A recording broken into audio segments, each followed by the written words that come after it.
This is a very original book, and did you have some specific motivation writing this book? And do you had, I would say, a message or something that you want to give to people?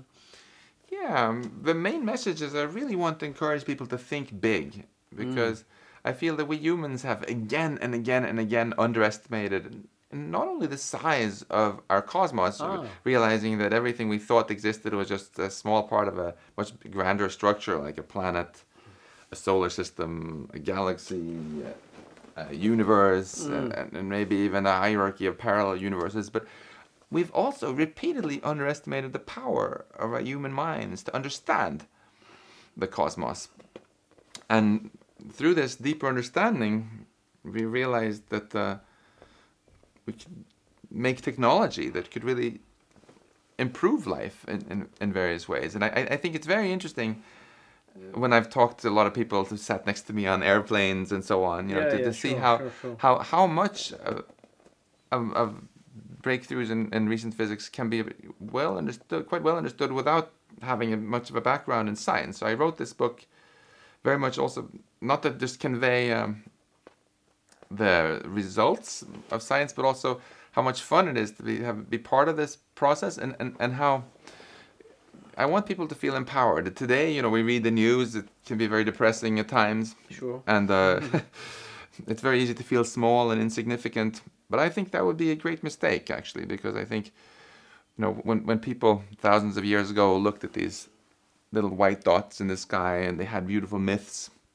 they invented for what they were, but I think they knew in their hearts that they couldn't really be quite sure what these things were, and that they probably would never know. But now we realize that actually we humans have the power to know so much more than we thought. And we, even without rocket power, by just letting our minds fly, and we've been able to figure out not just the nearby stars, but so much about the cosmos out there and the micro world. So you are optimistic, and you have an optimistic vision of the power of science, I would say. Reflection. I'm a technology optimist in the sense that I feel that we often underestimate our ability to make a difference. But I'm also I also have a word of caution at the end of the book, because I feel there's also no law of physics that guarantees that humans will not go extinct in the next 100 years or so. And we do a lot of very stupid things, as you know, on this planet. And I want to encourage people to also think in a slightly bigger perspective. I think.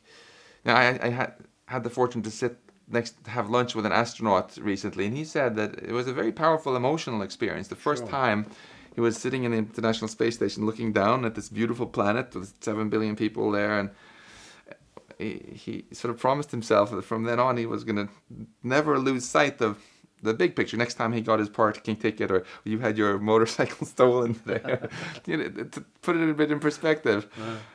And I feel that that humanity has reached sort of a fork in the road. Now, after 13.8 billion years of cosmic history, we actually have enough technology that we're on the verge of being able to annihilate ourselves. And we also know that there's nothing in the laws of physics preventing life from flourishing even more than now, and maybe one day even spreading into space from here. And it feels like we're in a very unstable situation right now. My feeling is that we can probably not spend another 100 years or 1,000 years just kind of muddling along like it is now. It's either going to get much better or it's going to get much worse. And I think this is, so I want to very much encourage people to think about these big issues. We have more people today on the planet who have heard of Justin Bieber than who have heard of Vasily Arkhipov, for example. But if we ask ourselves, which one of these two people should we thank for us being able to have this conversation now? Because he single-handedly stopped the Soviet nuclear attack, during the Cuban Missile Crisis. Sorry to all Bieber fans, but it was not Justin. So this is just one simple example of how I think we humans should pay a little bit more attention to how fortunate we are to have this wonderful planet, and how much opportunity we really have. And we should do our best to use this technology and science to make a difference.